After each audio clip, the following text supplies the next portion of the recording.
Okay, so I have one more task I need to complete to repair my pool.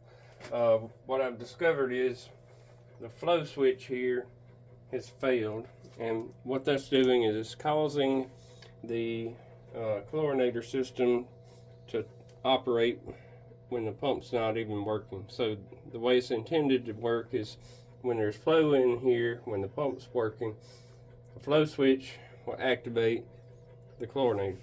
What we need to do is to replace that today. So I'm going to replace it, and since I'm not using this old one anymore, I'm just going to cut the wire on it, and I'm using my favorite tool, which is an adjustable wrench, and I'm going to loosen the flow switch, which you just unthread here.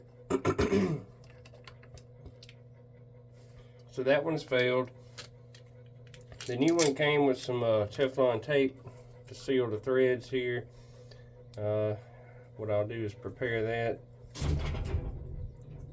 It's a pretty simple thing to do here, but I'm never good at this. I'll always get it backwards probably, but I'm gonna wrap the Teflon tape around.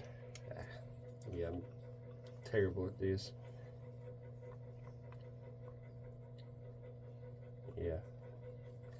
Alright, I got it. So we're gonna do a few wraps of that around here.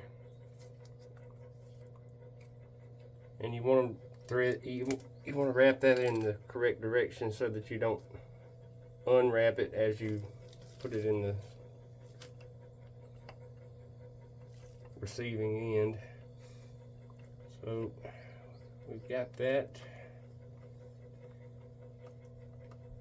And what I'll do is pause the video and then I'll show you the remaining parts. Okay, so I've threaded in the flow switch. What's important to pay attention to is the flow direction. In this case, the flow goes this way and goes out to the pool. So there's an arrow on here that you look at to make sure you have the right direction.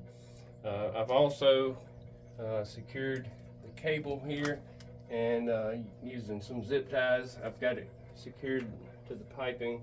And the last step is to connect this connector to the chlorinator system.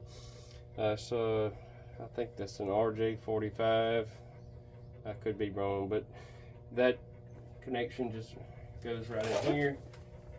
And then once that's done, I'll just clean up the remaining cable bits here and just tie it all together and tuck it away, and hopefully this is going to solve all our problems.